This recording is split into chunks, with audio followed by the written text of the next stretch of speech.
This morning we're going to talk a little bit about time management and basically what time management means in the context of you all. So I want you to know I'm not trying to talk at anybody this morning. I want to make sure we all have kind of a conversation going. So this will be a little more interactive of a format. I wanted to start off by asking the question of everybody here.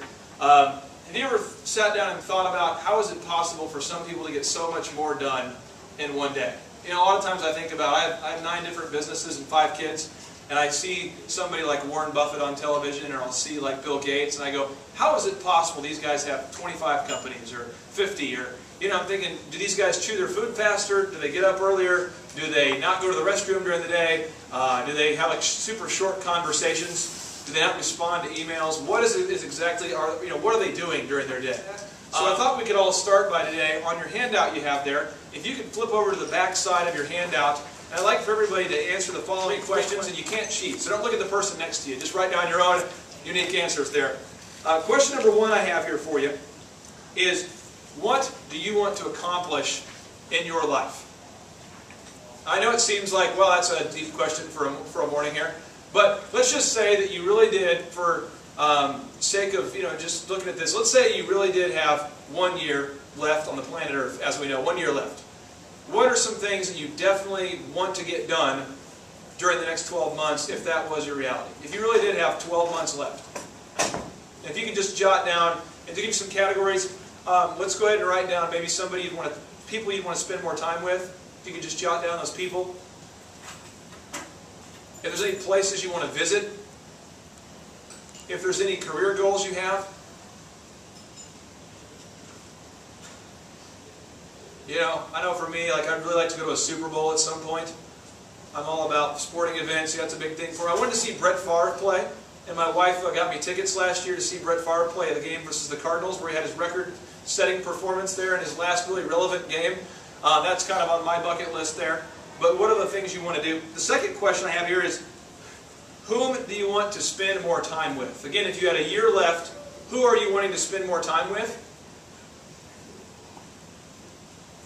And kind of the inverse of that is, who do you not want to spend time with? I'm only asking this because some of us are spending huge amounts of time with people that don't add value to our lives. We don't add value to their lives, and for some reason we're getting together and having meetings about things that don't need to be met about. Now, with that being your goal, hopefully everybody has a goal here. If you don't have a goal, it'll be hard to help you manage your time, because if you don't know why you're managing your time, it wouldn't be very helpful to manage it. So, we're going to move forward here. Principle number 1. You must determine to live before you die. So if you're taking notes here, principle number 1 is you must determine to live before you die. I'm going to give you a little quote here that is interesting. Steve Jobs. A lot of you might know this. Steve Jobs is struggling with his life right now. He has all sorts of health problems. He made this comment during his 2005 commencement address. He says, "When I was 17 years old, I read a quote that went something like, 'If you live each day as if it was your last, someday you'll most certainly be right.'" It made an impression on me, and since then, for the past 33 years, I've looked in the mirror every morning and asked myself, if today were the last day of my life, would I want to do what I'm about to do today? And whenever the answer has been no for too many days in a row, I decided I needed to change something. Remembering that I'll be dead soon is the most important thing that I've ever encountered to help me make the big choices in life.